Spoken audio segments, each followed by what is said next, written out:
El día de hoy tenemos muchos anuncios, mucha información. Vamos a iniciar primero con una comunicación a distancia con Laura Velázquez, que está en Los Ángeles, California, para informarles del trabajo que están haciendo los combatientes forestales y el equipo de protección civil y la Sedena, los miembros de la Sedena del plan DN3C, una comunicación breve.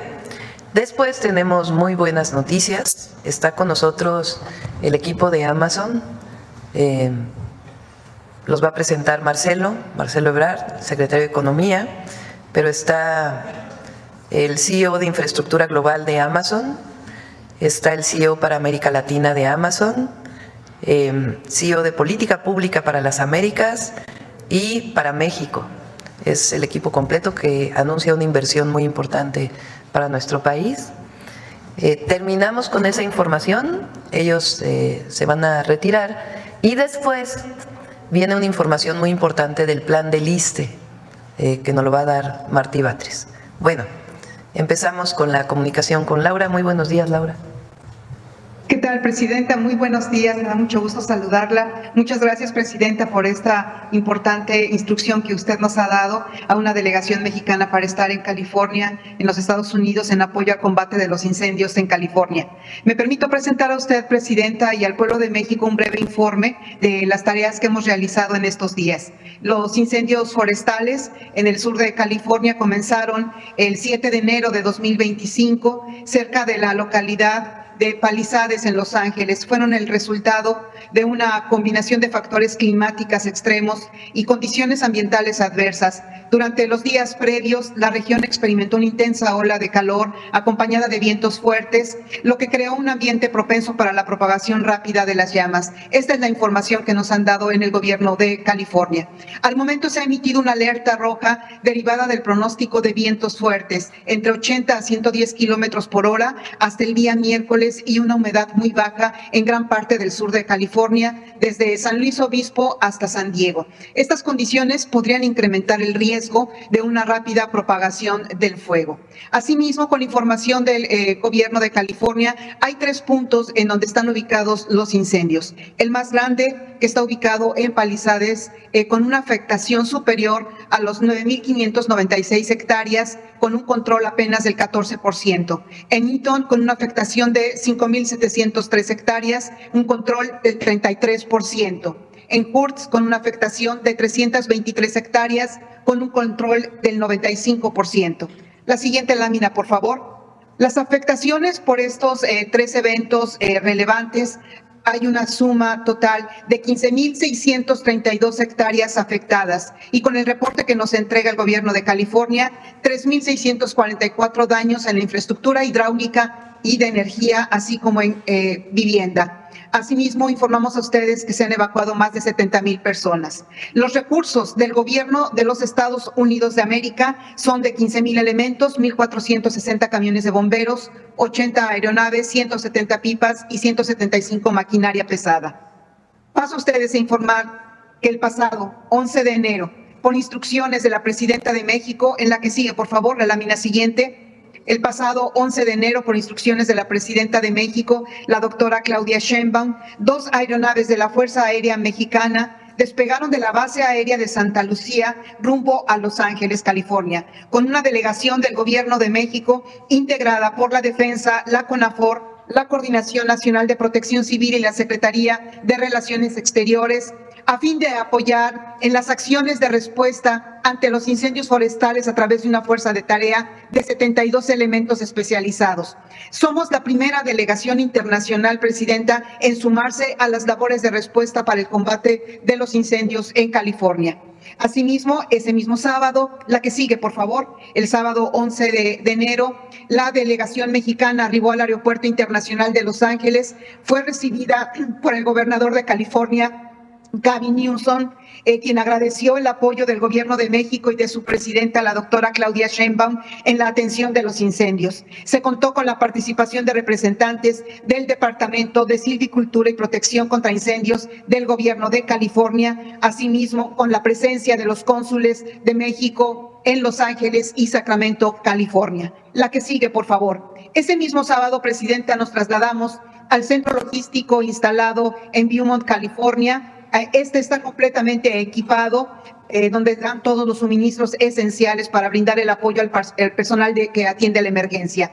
Al día siguiente, el domingo 12 de enero, la Delegación Mexicana de Combatientes del Fuego y especialistas en protección civil nos reportamos preparados para el puesto de comando de incidentes, donde el gobierno de California complementó el equipamiento para el combate terrestre del equipo mexicano. La que sigue, por favor. El mismo domingo, 12 de enero, hubo una sesión informativa dirigida por el personal técnico del Departamento contra Incendios del Gobierno de California, en donde se pudo dar un protocolo. Esto forma parte del protocolo de coordinación binacional y tuvo como objetivo optimizar las estrategias conjuntas en el combate de incendios. Ahí se pudieron compartir experiencias por ambos países y poder enfrentar estos incendios aquí en California de manera conjunta, en unidad y respeto.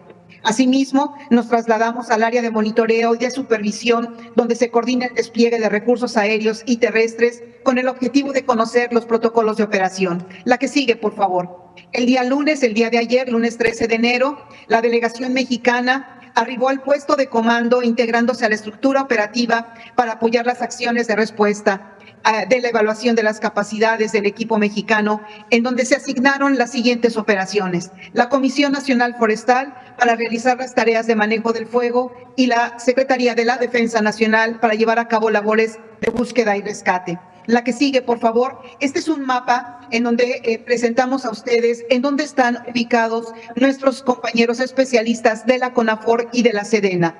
CONAFOR evidentemente participa en las labores de respuesta en el combate de los incendios forestales, contribuyendo a la protección de las comunidades, del ecosistema y de los recursos naturales del estado de California. La defensa, reforzando las labores de búsqueda y rescate en las zonas de difícil acceso y contribuyendo a la localización y extracción de personas afectadas por los incendios. La Coordinación Nacional de Protección Civil, coordinando todas las acciones de respuesta de la delegación mexicana con el propósito de colaborar en las labores de mitigación de los incendios forestales en conjunto con las autoridades locales. Por último, presidenta, la que sigue, por favor. Informa usted que el Batallón de Atención de Emergencias de la Defensa está contribuyendo con el Departamento contra Incendios del Gobierno de California de una manera coordinada con tareas específicas. El día de hoy, presidenta, se prevé un despliegue para realizar labores de búsqueda y rescate en la infraestructura y viviendas afectadas. Asimismo, las brigadas, la que sigue, por favor, esta última lámina, las brigadas de la CONAFOR que están avanzando en la construcción, en la ampliación de brechas cortafuego. Esto se hacen con motosierras, con herramienta manual y asimismo haciendo la apertura de nuevas brechas. Estamos trabajando en unidad, presidenta, conforme sus instrucciones. Es una coordinación absoluta con el gobierno de California a favor de la población y refrendando nuestra hermandad y solidaridad entre los pueblos de México y de los Estados Unidos. Quedo a sus órdenes, presidenta.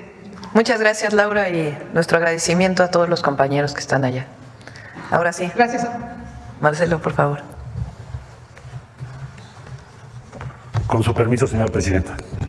Muy buenos días. Quiero en primer lugar dar la más cordial bienvenida a Shannon Kellogg, es el CEO de Política Pública para las Américas de Amazon Web Services. Welcome, Shannon. Thank you for joining us. Prasad Kalyanaraman, CEO de Infraestructura Global de Amazon Web Services. Paulina Bellicia, CEO para América Latina de Amazon. Y Rubén Mugartegui, CEO de Amazon para México. Muchas gracias por estar aquí. El día de hoy se trata de lo siguiente. Nos van a compartir en un momento más una inversión que se acordó con la presidenta Claudia Sheinbaum en el pasado CEO Dialogue, que tuvo verificativo en Palacio Nacional. Inversión por $5,000 millones, que tendrá como sede el estado de Querétaro. Significa la creación de una región digital. México será la sede de esa región digital. significa más o menos una contribución a nuestro Producto Interno Bruto del orden de 10,000 millones de dólares en los próximos 15 años a partir de este año. Se generarán en promedio más de 7,000 empleos por año. Y va a significar capacitar, entrenar y dar oportunidad al talento mexicano en todo el sistema de Amazon a nivel mundial. Más o menos están estimando que se sumarán 400,000 personas en México capacitadas, entrenadas para manejar una región denominada así, porque es el conjunto de centros de datos que ahora nos van a presentar, con sede en Querétaro. Es una muy buena noticia para México, es una de las inversiones más importantes que se han registrado, y le cedo la palabra a Paula Belicia, que nos va a hacer favor de explicarnos esta inversión. Gracias, Paula.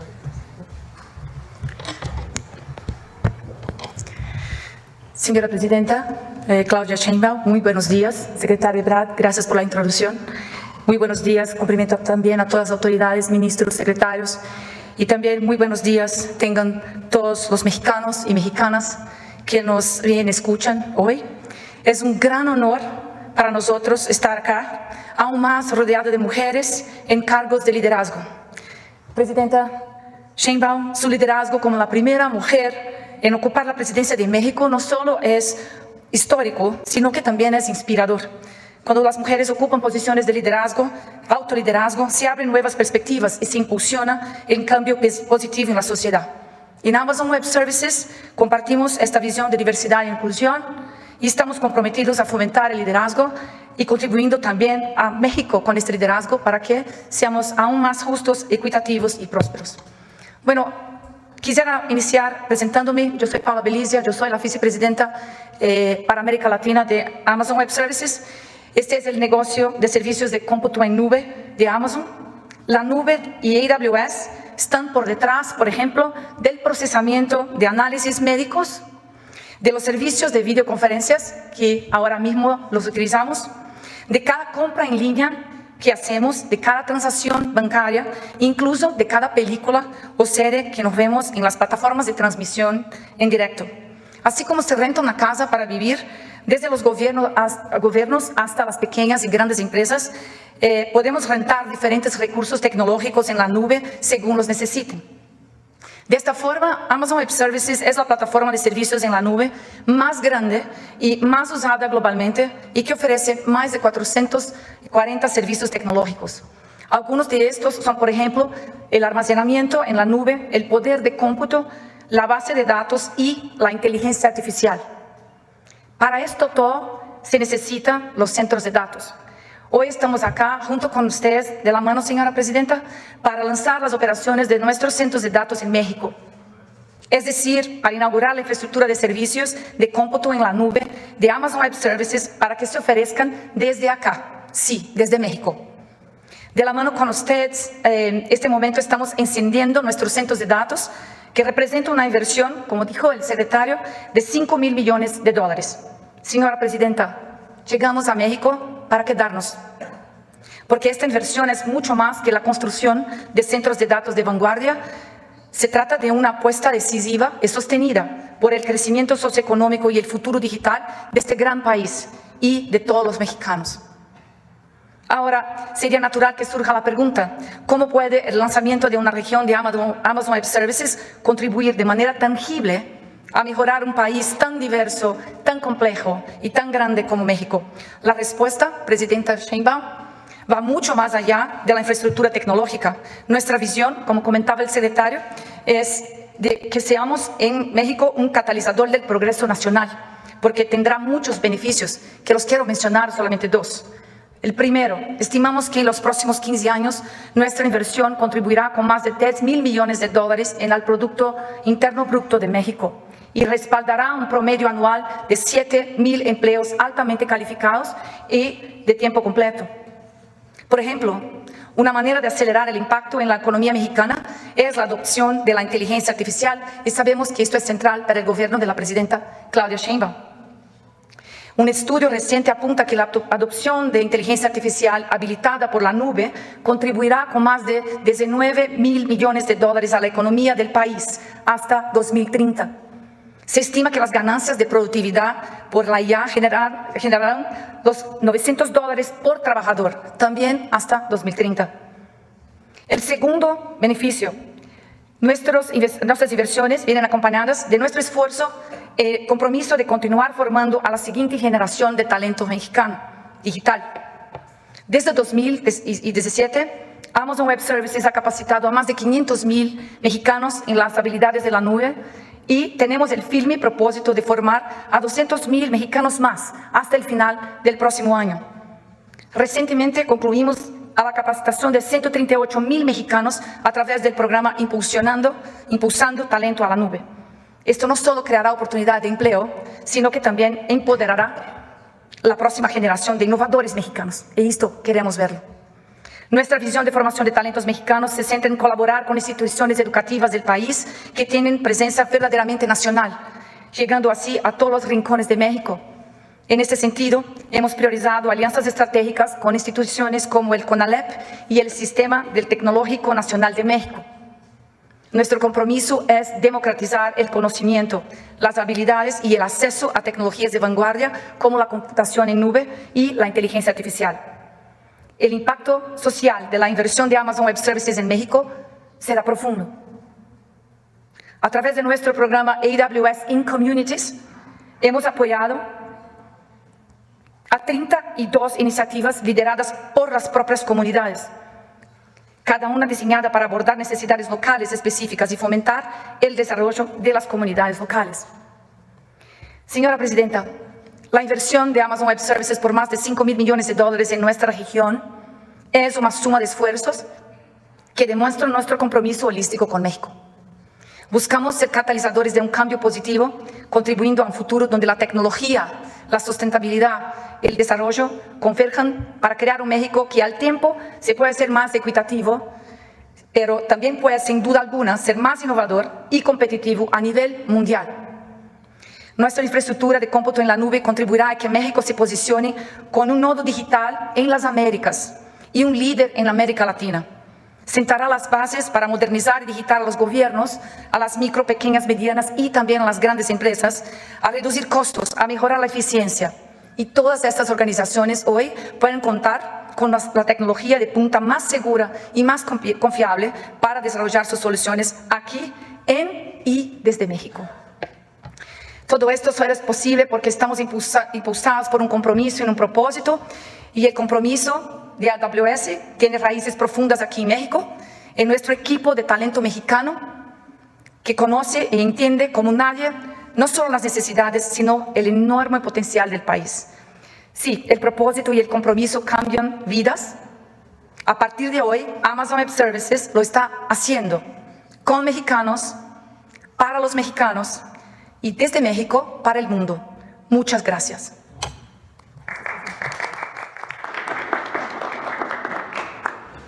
¿Listo? ¿Tienen alguna pregunta sobre este tema? Muy brevemente. Marcelo, para que... A ver, vamos a tomar dos, si les parece, sobre este tema para poder pasar a lo del ISSSTE. A ver acá. Adelante. Hola, ¿qué tal? Erendira Reyes de Expansión. Querétaro ya se ha convertido en un hub de digitalización y data centers. ¿Qué se planea hacer a escala económica dentro del plan justo para el tema de semiconductores, también impulsando un hub similar en otras entidades?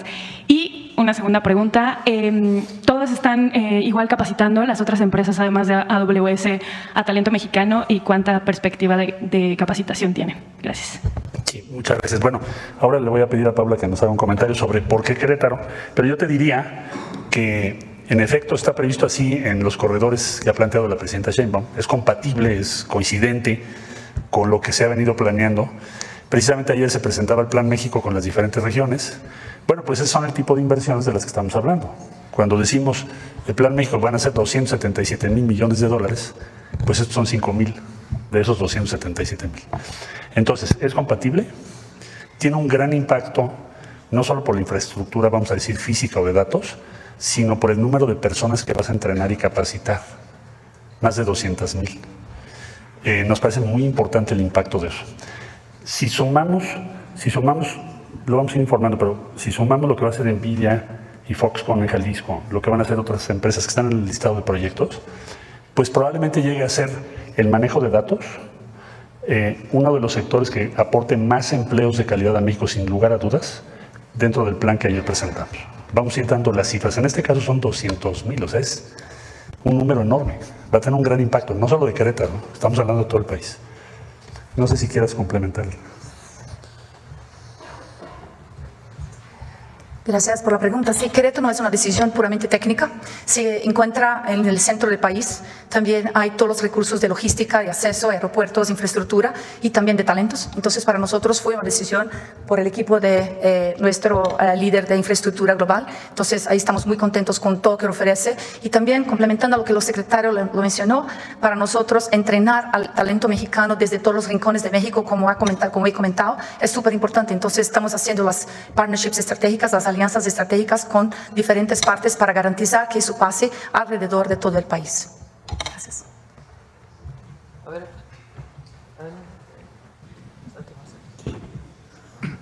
¿Qué tal? Muy buenos días a todos y a todas.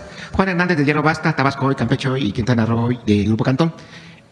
Un poquito más específico la pregunta sería, ¿por qué apostarle a México? Me gustaría preguntarle a la gente de Amazon, ¿por qué apostarle al talento de la gente? ¿Por qué apostarle? Quisiera ver qué cualidades vieron aquí en México, cualidades técnicas, cualidades de territorio, cualidades de invertir y de apostarle aquí al país y no fijarse en otros lugares como, no sé, China, la India. O sea, sí quisiera preguntarles el hecho de haber volteado hacia acá y hacer una gran inversión que va a generar empleos y que va a situar al país como punta de lanza a nivel estratégico en lo que es la cuestión tecnológica. Esa sería mi única pregunta. Gracias. Gracias por la pregunta.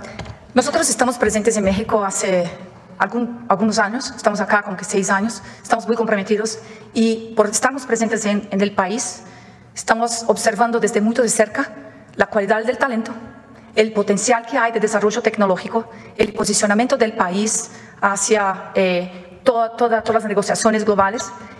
Para nosotros vemos las oportunidades de modernización también a todas las industrias de México. Existe acá una cualidad de educación que nos ofrece una base para que este investimento, esta inversión florezca y que traiga muy buenos resultados. Entonces, estamos ciertos de que al elegir México como una prioridad de inversiones, veremos impulsionar el país. Entonces, es por el talento, por la calidad de educación que nos vemos. Tenemos centros en México de desarrollo tecnológico. Tenemos la oportunidad también de ayudar a transformar las industrias desde empresas de todos los tamaños y nos sentimos muy fuertes con la decisión de elegir a México. ¿Una décima potencia económica? Vemos, por cierto, una gran potencia. Gracias. A ver, la última. Gracias, Presidenta. Con esta inversión multibillonaria que hace esta empresa a México, pues prácticamente la oposición se queda callada porque dice que el país no es apto para que vengan inversionistas. Yo quisiera preguntarle, si me lo permite, a la CEO para América Latina, ¿cuál sería el consejo que le daría a empresas extranjeras, si es recomendable o no invertir en México, dada su experiencia?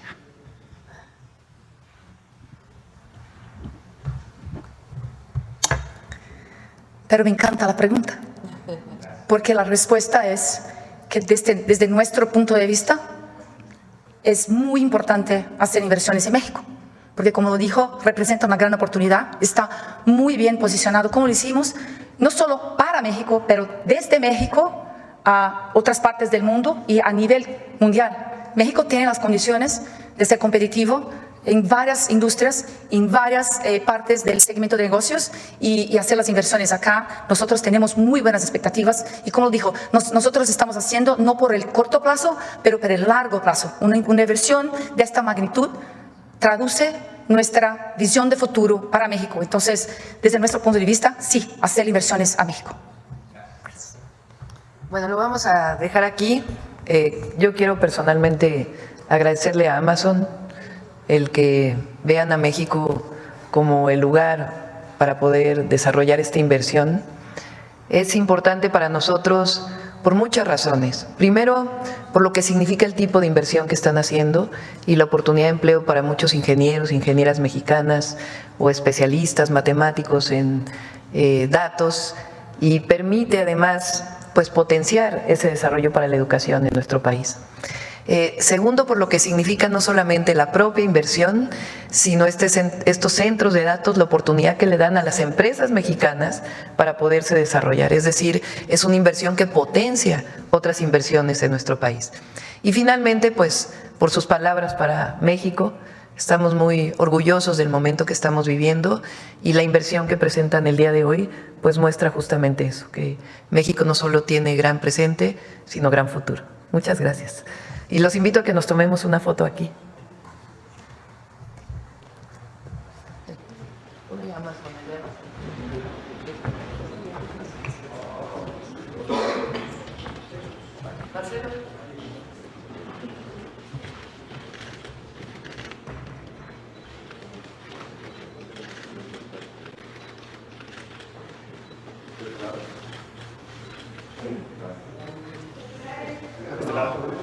De este lado. Muchas gracias.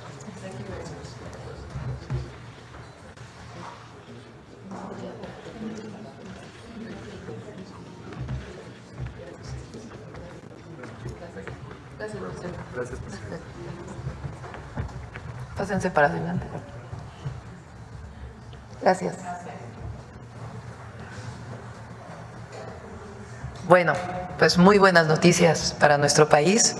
Es un compromiso con México, y además lo que siempre hemos dicho, hay confianza en nuestro país para invertir, y el plan que presentamos ayer pues es un plan de largo plazo, no solamente del sexenio, sino un plan de desarrollo equitativo, sustentable para México. Bueno, ahora vamos a hablar de salud. Vamos a presentar primero, David, ¿quieres o entra? Primero el secretario de Salud, después Clark muy rápidamente nos va a decir cómo va el avance de la compra de medicamentos, y Martí va a hacer también una presentación muy, pero muy importante para todos los trabajadores y trabajadoras del Estado.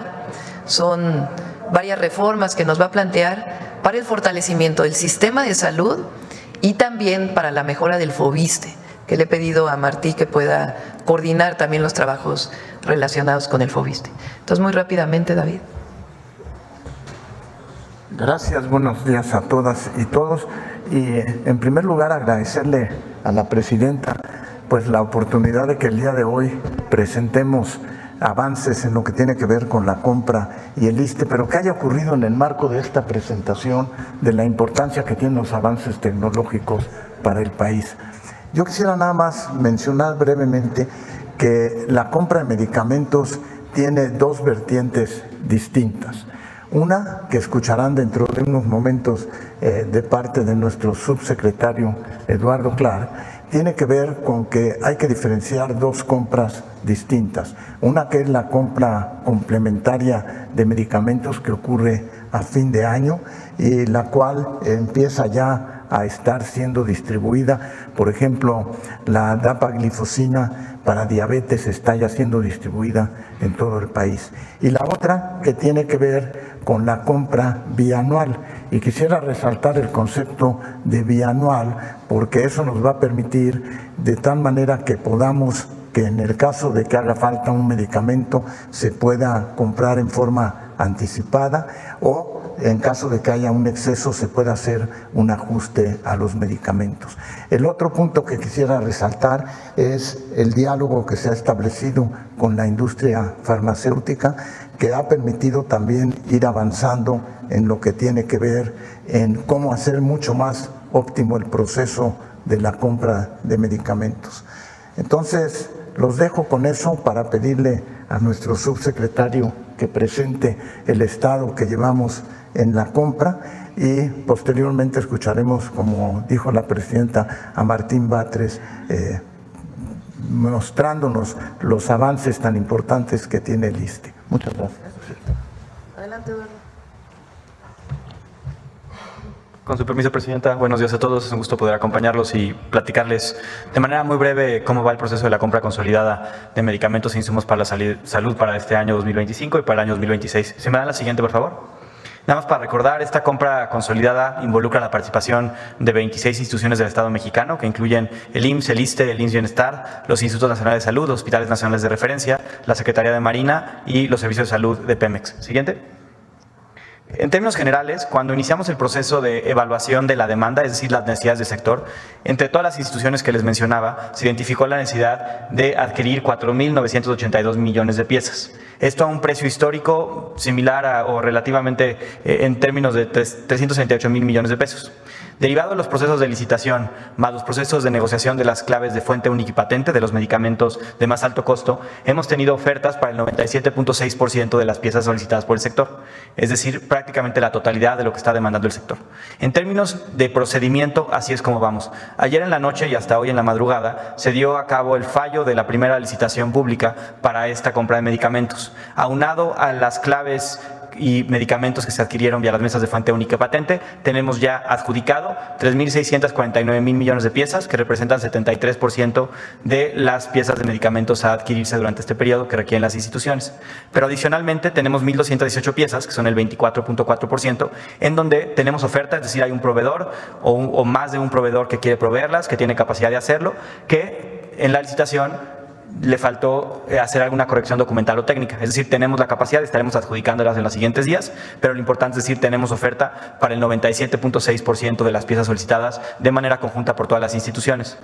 Es importante mencionar que esta compra incluye también la distribución directa a almacenes estatales y a hospitales directamente por parte de las empresas farmacéuticas. En términos globales, lo que ya está adjudicado representa hasta ahora una compra de 213,000 millones de pesos, que comparado a lo que hubiera costado a los mismos precios unitarios de años previos, es un ahorro de más de 30,000 millones de pesos que podemos utilizar para el mismo sector. Eso nos llevaría a una necesidad todavía de encontrar proveeduría y les daremos las estrategias para el 3.2% de las piezas, 162 millones de piezas que detallaré adelante. Siguiente. ¿Qué podemos esperar en términos de la entrega de estas piezas? Recuerden, y como mencionaba el secretario, el proceso de compra de medicamentos se divide en dos grandes procesos. La compra complementaria que se hizo a finales del año de 2024 y la compra bianual para garantizar el abasto en los siguientes 2 años. De este segundo ejercicio de la compra bianual, todo esto que se está fallando hoy en la madrugada en los proveedores que recibirán notificación el día de hoy, tienen 14 días, de acuerdo a lo que marca la ley de adquisiciones, para formalizar los contratos. Es decir, los contratos quedarán formalizados entre el 14 de enero y el 28 de enero. A partir de eso vamos a dividir los medicamentos en dos. Medicamentos que tengan urgencia de entrega, que se pueden empezar a solicitar desde el 28 de enero y estamos contemplando entregas a partir del 12 de febrero en la mayor parte de los estados para los medicamentos que sean considerados de urgencia. Medicamentos restantes o otro tipo de materiales como material de curación, dispositivos médicos y reactivos que están incluidos en esta compra, que entren sin ningún tipo de urgencia en este momento, se van a empezar a solicitar, como quedó en el anexo técnico de la compra, a partir del 1 de marzo, para estar llegando a cada uno de los estados y hospitales a partir del 15 de marzo en promedio, aunque pueden entregarse más rápido, es el tiempo máximo estos 15 días. Siguiente. Así es como se ve el proceso que llevamos a cabo en la licitación que se falló ayer en la tarde. Fallo, me refiero evidentemente que hubo un fallo, es decir, una asignación de proveedores. Le empezamos el 13 de enero, el día de ayer, con el fallo de la licitación. Hoy se publica en Compranet, durante el transcurso de la mañana, el dictamen técnico de cada oferta que requiera correcciones. Esto es para las 1.200 millones de piezas que requerimos hacer una corrección. Es decir, para las piezas que todavía tenemos que completar el proceso administrativo, que representa el 24%, hoy se publica el dictamen de para cada una de esas propuestas que hicieron, qué documento les faltó. En muchos casos son temas que se pueden solventar muy rápidamente. Vamos a dar una ventana de 7 días, de aquí al 20 de enero, para solventar documentación técnica y la propuesta técnica anexa. Van a poder estas empresas cargar sus propuestas en una plataforma digital a partir del 21 de enero y de esta manera nuestro objetivo es evaluarlas entre el 21 al 26 de enero y adjudicarlas entre el 27 al 29 de enero. Esto para las piezas que todavía falta adjudicar, pero que ya tenemos una oferta solvente en términos de una proveeduría potencial. Siguiente. ¿Qué estrategias tenemos y queremos compartir con ustedes para las claves en las cuales no recibimos propuesta, este 3.2% de las piezas? En primer lugar, estamos haciendo con las instituciones toda esta semana, como límite tenemos al 19 de enero, una compactación de insumos. ¿A qué me refiero por esto? Aquí les pongo un ejemplo. Muchas veces tenemos insumos, presentaciones que tienen oferta y presentaciones más pequeñas que pueden ser perfectamente sustituibles de las que no hubo oferta. Por ejemplo, aquí les pongo un caso. La sitagliptina, que es un medicamento antidiabético, se pidieron entre todas las instituciones para 2 años 1.300 unidades de sitagliptina de 100 miligramos en envase de 14 comprimidos. Ahí no tuvimos una propuesta en la licitación. ¿Por qué? Porque es una clave de muy pequeño volumen. Sin embargo, para otra clave, la sitagliptina de 28 comprimidos, es decir, lo mismo, pero un bote de 28 en vez de 14, estamos fallando hoy, tuvimos una adjudicación para 9 millones de piezas, es decir, estas claves son relativamente compactables, así como esta, hay bastantes de ellas que podemos hacer. En segundo lugar, estamos haciendo también esta semana con las instituciones una compactación terapéutica, es decir, medicamentos que son exactamente iguales que podemos compactar, una cosa que sirve para lo mismo. En tercer lugar, hay un número importante de piezas, de medicamentos, de insumos, de medicamentos, de material de curación que las instituciones piden en muy bajo volumen. Estamos hablando de pedir en 2 años menos de 5,000 piezas. En este caso, lo que hemos hablado con la mayor parte de las cámaras de la industria farmacéutica es que cuando son muy pocas piezas, el esquema de entrega directa en los estados no es necesariamente conveniente para muchos proveedores. En este caso, que tenemos ya identificada la proveeduría, estaremos haciendo invitaciones restringidas a cuanto menos 3 para poder comprar estos insumos, pero con entrega a nuestro Centro Nacional de Distribución aquí en el centro del país, en Huehuetoca. Y a partir de esto que no podamos, y si todavía existen claves pendientes, estaremos haciendo una segunda vuelta de una licitación pública para esas claves pendientes. Todo manteniendo las fechas de entrega a partir del 1 de marzo. Es importante mencionar que siempre ha ocurrido esto en las compras consolidadas en los últimos años, en la administración pasada y previamente, que es decir, más de una ronda de licitación para encontrar insumos que tal vez no obtuvieron una propuesta en la primera ronda. Pero sí quisiera enfatizar que en esta primera etapa, en esta primera ronda que iniciamos en octubre y que estamos concluyendo el día de hoy, tenemos propuesta para más del 97% de las piezas que está solicitando de manera integral el sector. Siguiente. Y finalmente, quiero también poder informarles sobre el estatus de la compra complementaria que se ejecutó en diciembre. Son los insumos que las instituciones nos pidieron con mayor apremio temporal. En este proceso de diciembre contratamos 244 millones de piezas de medicamentos, material de curación, reactivos y dispositivos médicos, distribuidos en más o menos 1.600 claves de medicamentos e insumos para la salud.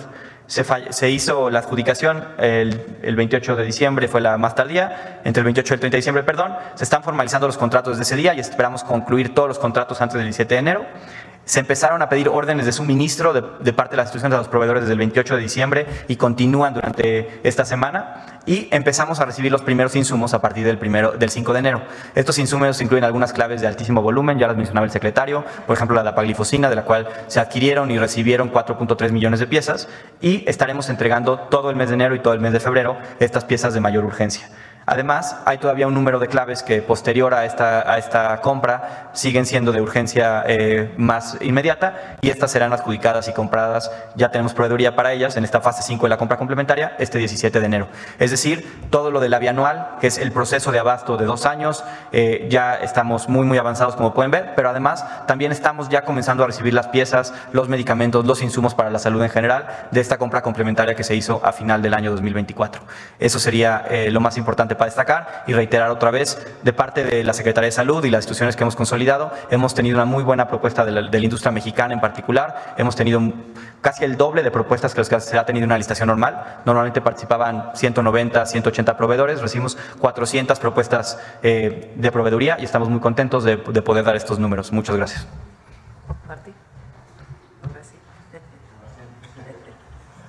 Si me prestan un micrófono.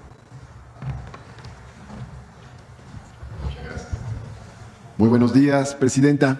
Buenos días, amigos de los medios de comunicación. Para la Presidenta Claudia Sheinbaum es muy importante darle un gran apoyo al ISSSTE, un buen empujón al ISSSTE. Por eso hemos venido trabajando una serie de lineamientos que nos ha dado la Presidenta y los expresamos en estos 25 puntos para la transformación del ISSSTE. Adelante. Esto es en el marco del segundo piso de la cuarta transformación para que el ISSSTE tenga una nueva etapa de mejoras sustantivas. Adelante. El objetivo es fortalecer los siguientes 4 ejes y derechos: salud, vivienda, seguridad social integral y combate a la corrupción y fortalecimiento financiero. Adelante. En materia de salud son los siguientes puntos. 1. Poner en el centro a la derechohabiencia, garantizando cercanía y buen trato en la atención. Ese es un tema fundamental, son los destinatarios de todo lo que hacemos, los derechohabientes. 2. Homologar los salarios del personal médico y de enfermería del ISSSTE con los del IMSS de forma gradual. 3. Aumentar la plantilla de personal médico, de enfermería y de especialistas de diversas especialidades. 4. implementar en el ISSSTE el programa La Clínica es Nuestra, que ya tuvo mucho éxito en las clínicas del IMSS Bienestar, para dar mantenimiento y equipamiento con participación social. Adelante. Luego, en quinto lugar, llevar a cabo obras de mantenimiento mayor. En algunas unidades hacen falta obras grandes para su rehabilitación.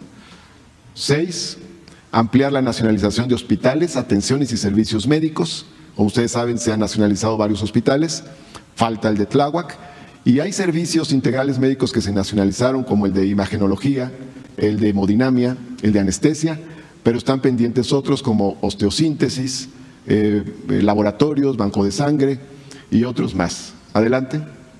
En séptimo lugar, disminuir los tiempos de espera para consultas, atención médica especializada y cirugía, que es un reclamo importante de la derechohabiencia.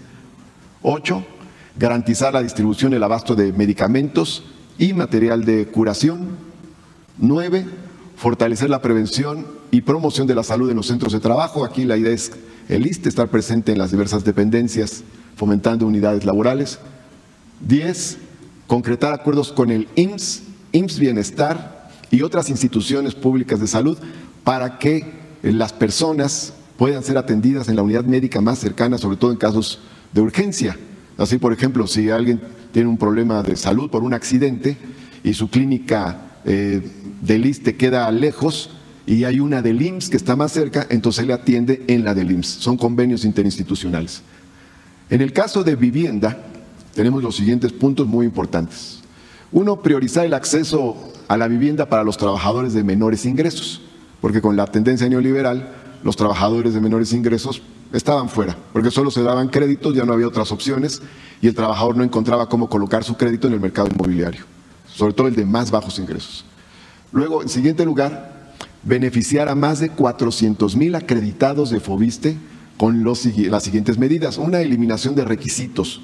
Por ejemplo, cuando quiere liquidar un trabajador su crédito, tiene que llevar otra vez sus papeles, un montón de cosas que vamos a quitar. Pero también con liquidaciones, congelamientos, quitas y condonaciones.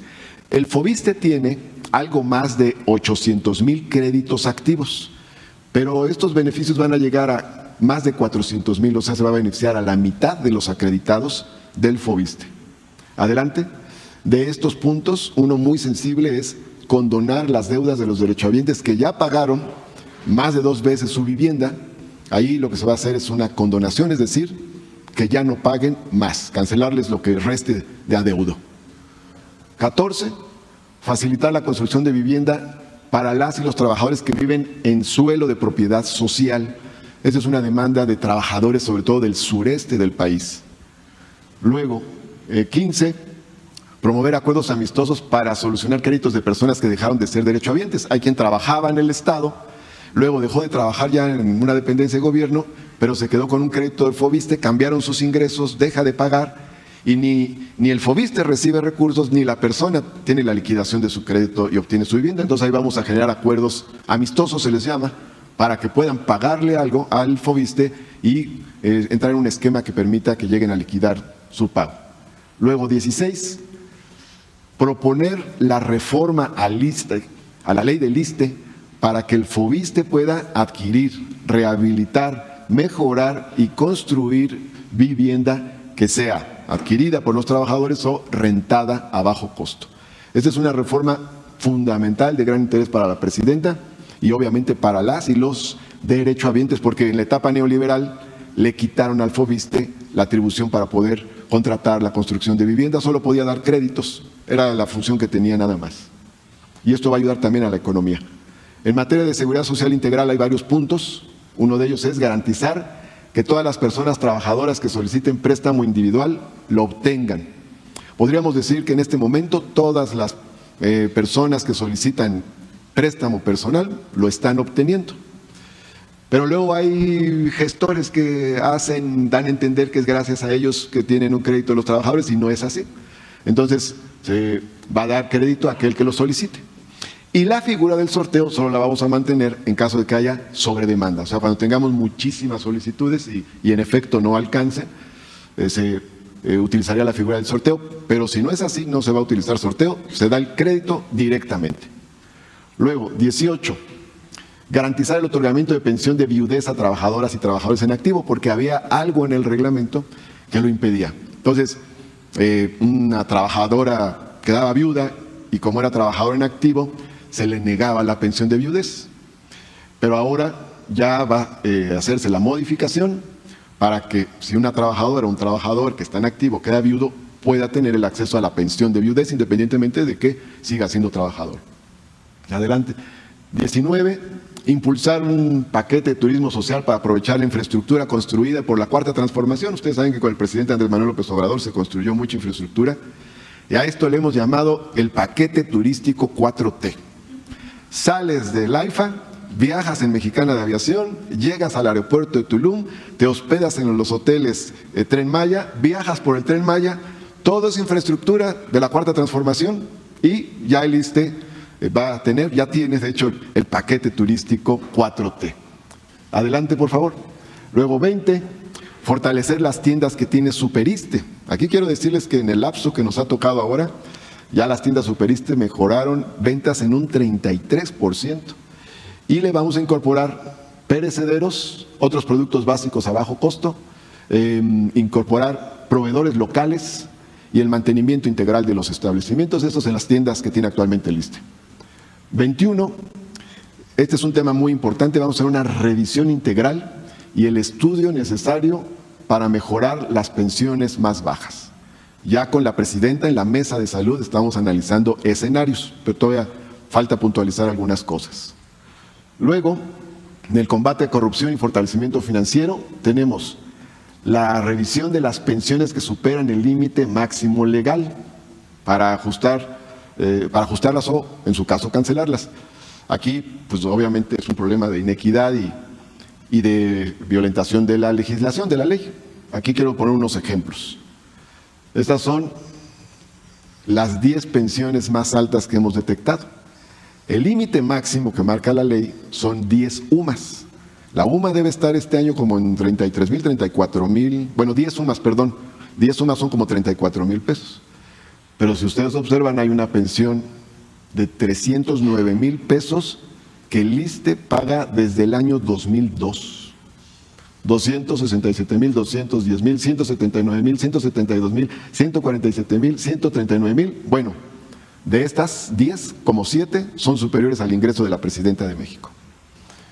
Y aquí, bueno, ponemos qué institución es la que otorgó. En varios casos de estos 10, 4, el ISSSTE otorgó estas pensiones directamente y en 6 casos fueron órganos del Poder Judicial. Bueno, acá está cuál era la plaza de adscripción correspondiente. Como verán, en algunos casos no tiene lógica ni siquiera el ingreso.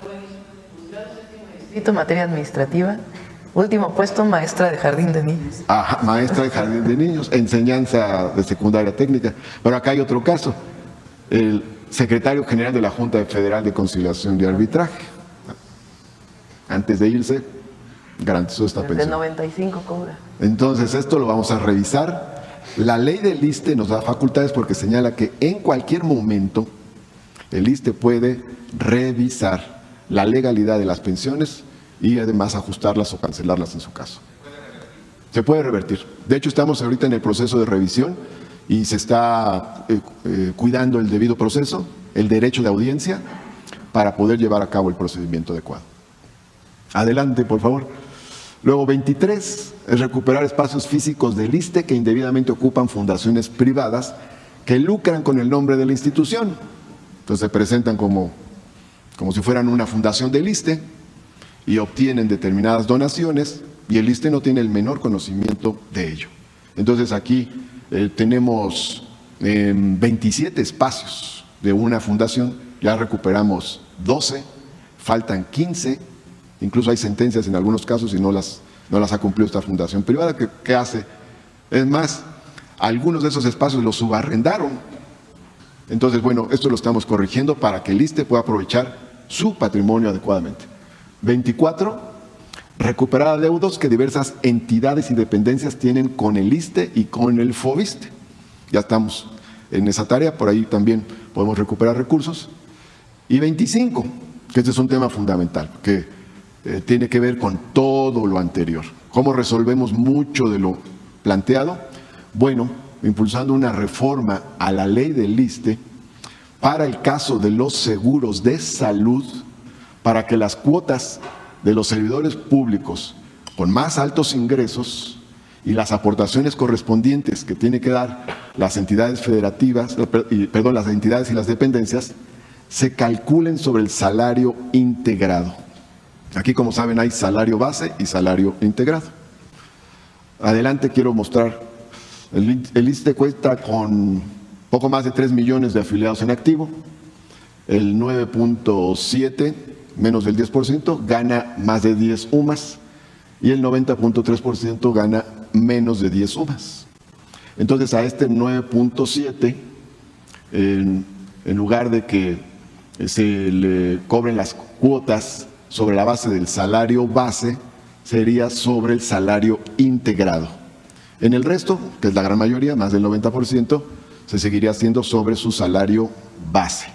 Ahora, quiero decir, adelante por favor, que quien aportará más será el gobierno, porque estos son los seguros de salud, estos son los que el gobierno aporta, tiene dos aportaciones el gobierno, una de 7.375%, otra de 0.72%, que actualmente para todos se calculan sobre la base del salario base, y en el caso de ese 9.7% de servidores públicos se calcularía sobre el salario integrado. Y los servidores públicos de todos los niveles aportan el 3.375% de su ingreso. El 90% lo seguirá siendo de su salario base, y en el caso del 9.7% será sobre su salario integrado, o sea, los de más altos ingresos. Es una medida, como se dice, de progresividad. Quien más tiene, ayuda más. Pero finalmente es el gobierno el que va a aportar aquí varios miles de millones de pesos para la mejoría del ISSSTE. Adelante. Aquí quiero señalar que en la administración del presidente Andrés Manuel López Obrador se incorporaron 192 equipos, como hemos dicho aquí, de hemodinamia, anestesia, tomógrafos, mastógrafos, resonadores magnéticos, en fin, en 135 unidades médicas de 30 estados. También se construyeron, como saben, las clínicas hospitales de Los Cabos, Baja California Sur, y de Palenque en Chiapas. Adelante. Se iniciaron otras obras y ahorita comento, se concretó recientemente la nacionalización de los hospitales de Villahermosa, Tabasco, Tepic, Nayarit y Mérida, Yucatán, que comenzó en la administración pasada y se concretó ya en esta. Adelante. Y en este año se van a inaugurar y poner en operación 5 nuevos hospitales: el de Pachuca Hidalgo, Torreón, Coahuila, el de Tlajomulco, Jalisco, el de Tampico, Tamaulipas y Acapulco, Guerrero. Ahora bien, con todo esto, adelante por favor. No obstante, el ISSSTE sí requiere una renovación en su infraestructura. De las unidades médicas del ISSSTE, 265 tienen más de 30 años, 225 más de 40 años, 185 más de 50 años y 45 más de 60 años. Eso quiere decir que hace falta una inversión para la renovación de nuestra infraestructura. Adelante. Y el ISSSTE tiene, o los médicos del ISSSTE tienen los ingresos más bajos del sector salud.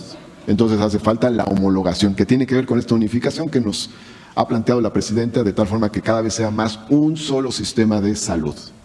Adelante. Por las razones expuestas, estamos desarrollando estas 25 acciones que se rigen por ejes como progresividad, austeridad republicana, la formación de nuestro personal, innovación tecnológica, la simplificación administrativa, la igualdad de género y amor al pueblo y humanismo. Esos son los 25 puntos, Presidenta. Estamos a la orden. Gracias, Martí. Quisiera nada más hacer 2 comentarios sobre lo que se presentó ahora. Uno sobre la compra de medicamentos, que es importante. Casi todos los medicamentos que se están adquiriendo son directamente con los laboratorios fabricantes de medicamentos. Todos. Recuerden que en el pasado, antes de que llegara el presidente López Obrador, la mayoría de las compras eran a intermediarios que se encargaban de proveer los medicamentos y distribuirlos. Eso se rompió en el sexenio pasado y ahora esta compra complementaria y bianual, es decir, que garantiza los medicamentos hasta el 2026, se hace directamente a los laboratorios y la distribución se hace ya sea con la contratación directa de la distribución o a través de los estados que nos están ayudando para la distribución de la última milla, que se llama, del almacén estatal directamente al centro de salud o el hospital, y el centro de almacenamiento y lo que se llamó la superfarmacia de Huehuetoca nos sigue funcionando y va a ser principalmente para la zona centro del país, que es para donde puede ayudar muchísimo más la distribución de medicamentos. Entonces ha sido un esfuerzo muy importante que ha hecho el secretario, el subsecretario de Salud, todas las entidades, para quitar a todos los intermediarios, que muchos de ellos ya sabemos quiénes son, que hasta televisoras tienen, y comprarlos directamente a los que fabrican los medicamentos. Ellos los ponen en lugares y ya se encarga de la distribución. Esto está permitiendo también un ahorro adicional al que ya se había conseguido. A todas las personas que llegan a su centro de salud y por alguna razón no hay un medicamento o al hospital, el objetivo es resolverlo en estos 2 meses. Con la compra complementaria que se hizo, que ya comienza a distribuirse, y con la nueva compra para los siguientes 2 años, de tal manera que estamos trabajando para que en el muy corto plazo pueda haber abasto de medicamentos en todos los centros de salud y en todos los hospitales, y también pues todo el material de curación que se requiere. Y sobre el tema del ISSSTE, que es muy importante, Martí planteaba, aquí salió en la conferencia, ¿se acuerdan de uno de ustedes, un reportero que me preguntó, tú fuiste, que por qué, por ejemplo, el salario de la presidenta, que se compone de un salario base y un salario complementario, en el caso del salario complementario no aportábamos al ISSSTE? Entonces el objetivo es que ahora ese salario complementario aporte al ISSSTE el porcentaje que tiene que ver exclusivamente con los servicios de salud. No impacta en todo lo demás que aportamos, en el FOBISSSTE, en la pensión, etcétera, en eso no impacta, solamente en los servicios de salud.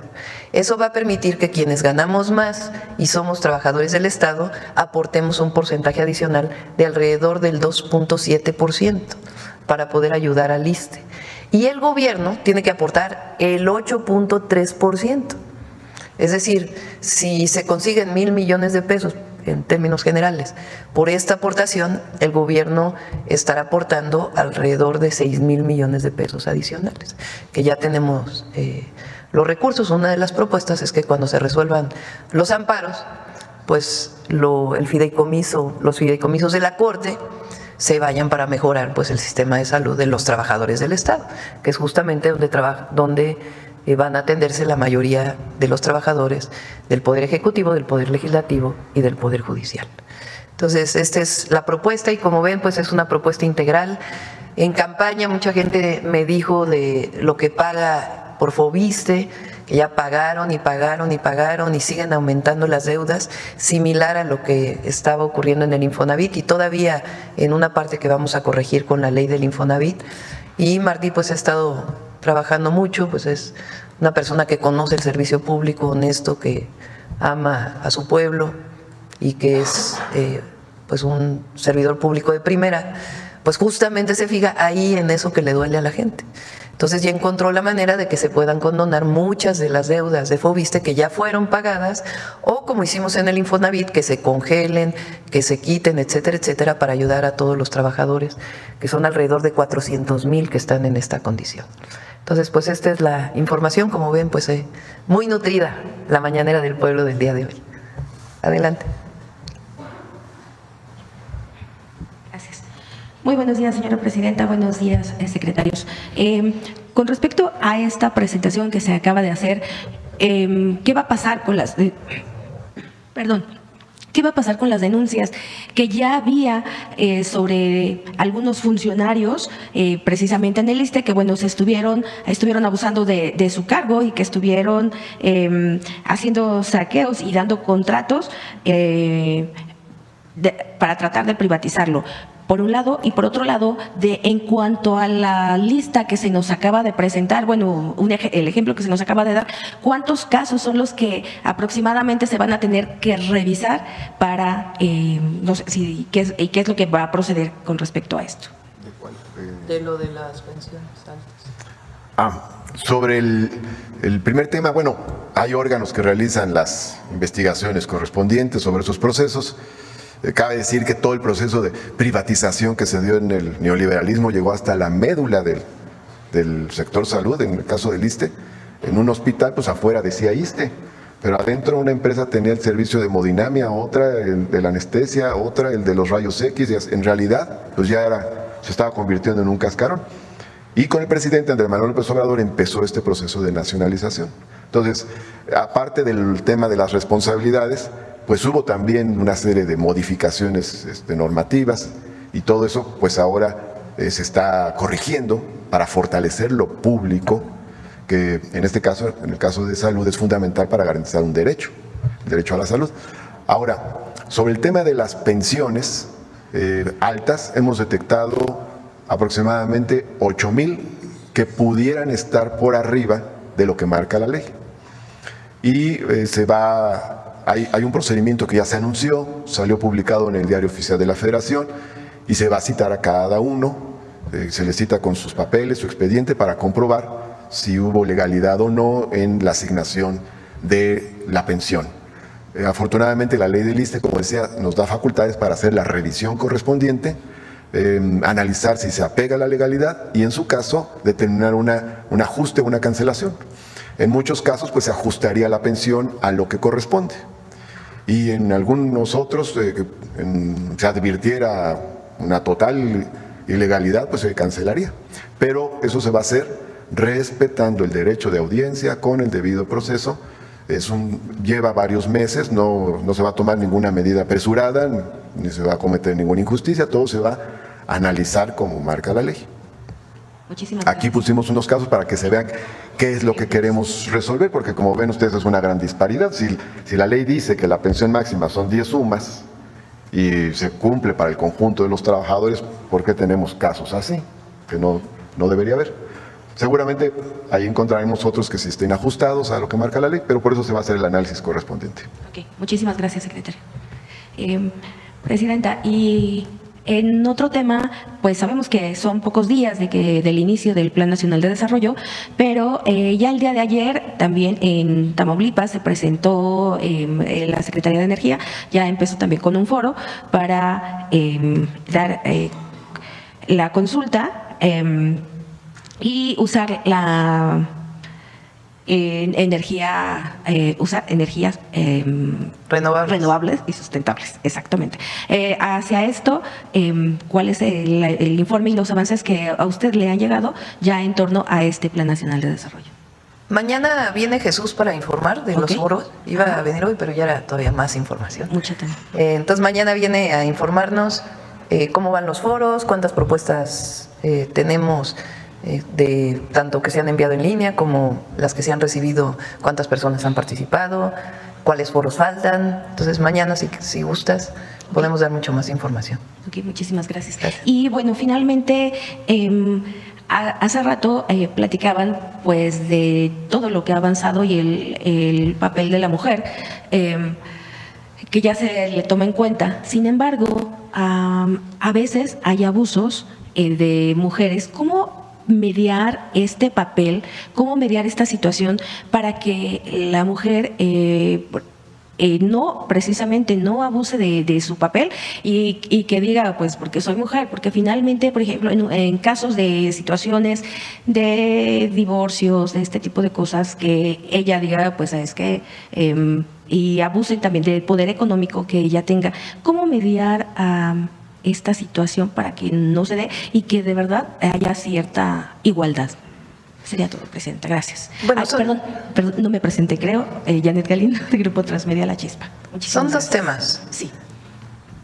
Cuando se pone en la ley, por ejemplo, que la mitad del Congreso deben ser mujeres, pues es porque hay una situación de desigualdad histórica. Y si no se legisla, se mantiene esa condición de desigualdad.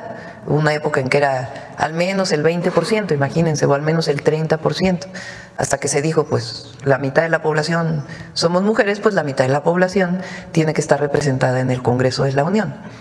Y hay otras medidas que se llaman afirmativas que buscan compensar esta desigualdad histórica a partir de poner un porcentaje que en México pues prácticamente ya es la mitad. Hay sectores que tienen menor representación de mujeres. Por ejemplo, el sector empresarial tiene menos mujeres que son directivas de empresas que hombres, y es un sector donde se tiene que seguir avanzando en la representación social, comunidades, ejidos, núcleos agrarios, pues también tenemos que seguir avanzando. Entonces esa es una parte, yo estoy de acuerdo además que se garantice la equidad. Cuando hay un asunto de un juicio, a quien le corresponde es a un juez.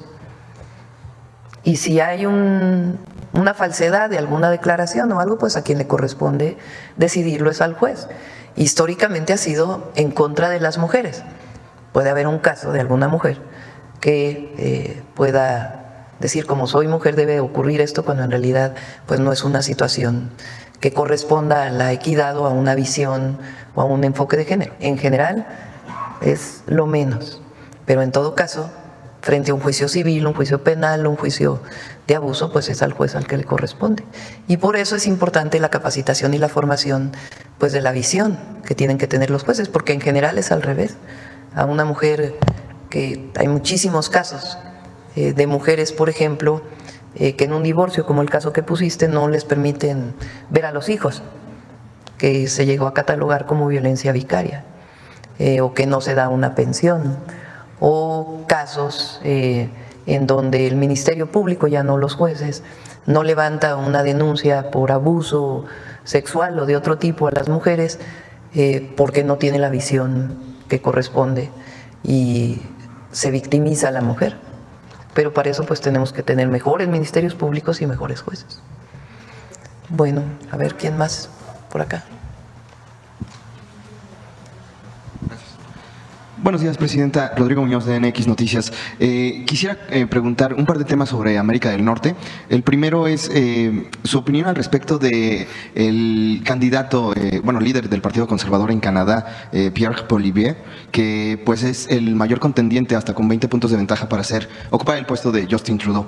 Sin embargo, en las últimas semanas pues ha encabezado una campaña, digamos, de hecho se llama Canada First, que es pues más nacionalista, y algunos medios locales hablan sobre un posible deslinde igual del Tratado de Libre Comercio en América del Norte. Entonces muchos le han preguntado sobre cómo se va a llevar con el presidente Donald Trump, pero poco sobre este nuevo personaje en Canadá, que también pareciera tendría una relación no tanto amigable con nuestro país. Su opinión al respecto, y si su equipo de trabajo ya también ha diseñado un plan para dialogar con este posible... Bueno, primero tiene que haber elecciones en Canadá.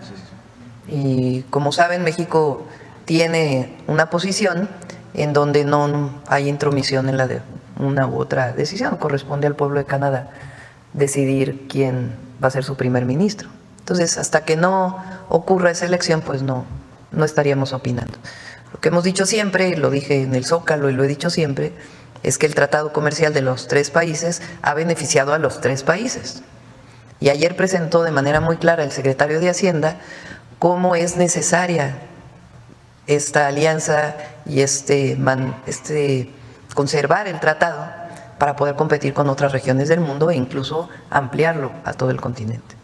Gracias. El segundo, ahora en Estados Unidos, sé que ya se ha hablado aquí en este espacio y ya lo ha comentado, de hecho ya presentó un informe bastante detallado, pero ahora es el mismo New York Times quien publica que en caso de que Donald Trump repatriara a todos los migrantes que según él promete, se generaría un déficit de $20,000 millones al sistema de jubilación, puesto que ellos aportan al menos esta cantidad, los connacionales mexicanos. Es más, es bastante más.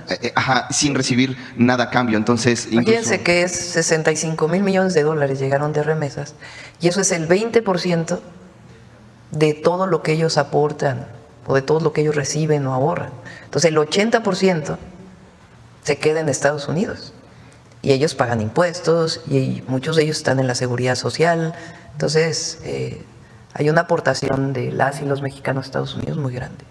Por eso nuestro reconocimiento por lo que hacen las y los migrantes para México, la solidaridad que tienen con sus familias,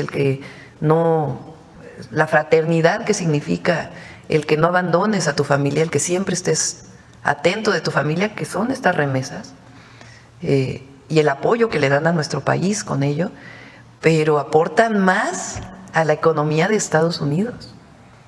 Ya nada más 7 de cada 10 trabajadores del campo son mexicanos o de origen mexicano. Por poner un ejemplo de un sector, en el sector de la construcción, muchísimos mexicanos. En el sector servicios, bueno, Nueva York, por ejemplo, la migración de Puebla, de Oaxaca, pues hace funcionar en muy buena parte una ciudad tan importante para Estados Unidos. Entonces, esta idea de que los migrantes son, no estamos de acuerdo, son delincuentes, pues digo, habrá alguna persona que podrá haber delinquido, pues no quiere decir que los migrantes no aporten a la economía de los Estados Unidos. Y eso lo vamos a decir siempre, mantenerlo, y cuando estemos en pláticas formales con el gobierno de Estados Unidos, pues también lo haremos. Gracias. Y para cerrar el tema de Norteamérica, en los últimos días se han registrado muchos agradecimientos por parte precisamente de los connacionales que radican en específico en la ciudad de Los Ángeles. Ya nos presentó el avance completo al inicio de la conferencia, pero preguntarle su opinión sobre estos agradecimientos, en especial pues el que ayer fue muy sonado del vocalista de Kiss, Gene Simmons, que incluso le agradeció por enviar este apoyo a la ciudad de Los Ángeles. Primero, nuestro gobierno es humanista, ante todo. Eso es nuestra visión, nuestro pensamiento, y corresponde al pueblo de México. El pueblo de México es generoso y fraterno, y hoy el gobierno tiene como sustento el humanismo mexicano, y ahí donde podamos siempre vamos a ayudar. Y particularmente la ciudad de Los Ángeles ha recibido a muchísimos mexicanos y mexicanas. Bueno, recuerden que eso era México, pero además durante mediados, finales del siglo XIX, todo el siglo XX, y ahora ha recibido a muchísimos mexicanos. Entonces, pues es de alguna manera, de manera muy pequeña, porque son 72 combatientes forestales y miembros de la Sedena, de la Defensa, que son parte del plan de N3C y que son especialistas, pues están ayudando. Entonces siempre nuestra solidaridad y apoyo, y particularmente a esta ciudad que pues somos hermanos.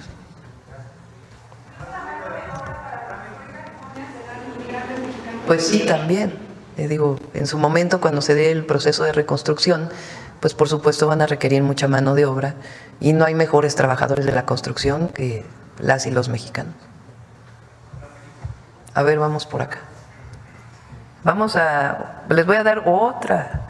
Vamos a cerrar hoy o mañana lo vamos a... Hoy viene la segunda parte de la serie de fentanilo.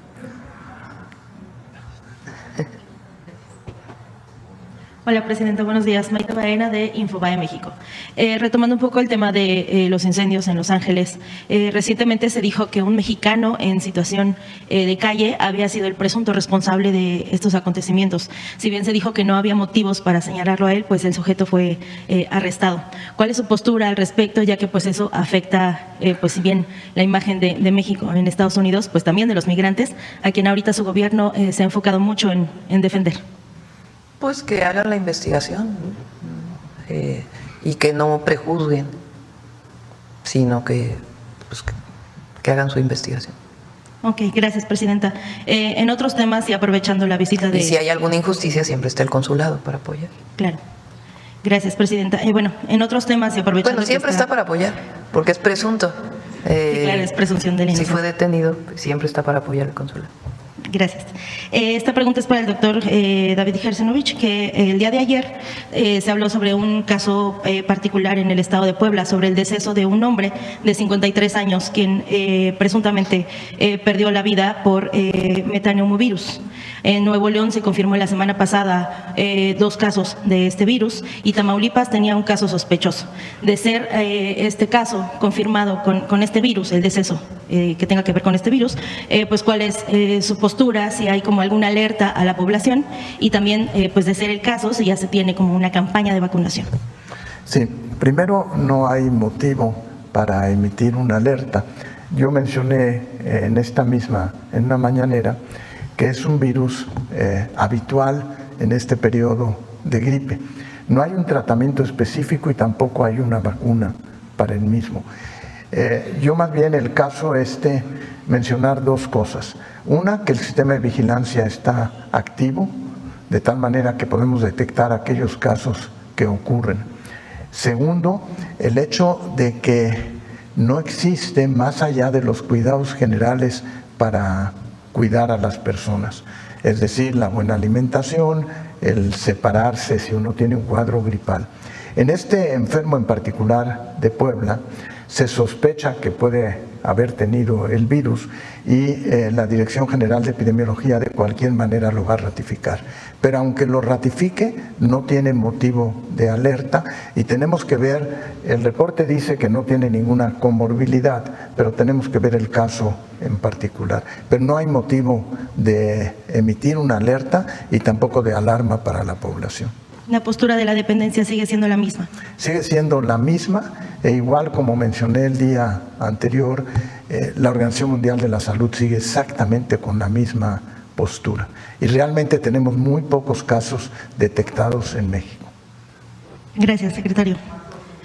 ¿Hay algún número de casos específicos? Ahorita se hablaba de 2 en Nuevo León, 1 en el estado de Puebla y 1 sospechoso en Tamaulipas, pero ¿hay otras entidades que tengan esta alerta en específico o sospechas? Primero, no hay alerta. Claro, okay. Sospecha de casos. Sospecha de casos y en todos ellos se está investigando en la Dirección General de Epidemiología si existe o no la infección. Pero insisto en el hecho de que no hay un tratamiento específico para esto y tampoco tenemos una vacuna para lo mismo. Gracias. Y que no es un cuadro grave, efectivamente, es un cuadro gripal habitual que ocurre en estas fechas en el país.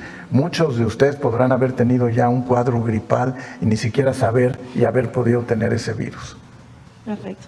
Gracias, secretario. Y finalmente, presidenta, en otros temas, el día de ayer aparecieron lonas en el municipio de Elota, en el estado de Sinaloa, en donde la mencionan a usted. Son mantas firmadas por un grupo criminal, esta célula de los Chapitos, en donde pues supuestamente señalan vínculos entre militares y otro grupo delictivo de los Mayos. No sé si usted algún y en otros casos siempre se revisan los casos. Esas mantas a veces no necesariamente dicen la verdad, sino que mandan otros mensajes. Y eso lo hace la Secretaría de Seguridad, la propia Defensa, Marina, el Gabinete de Seguridad.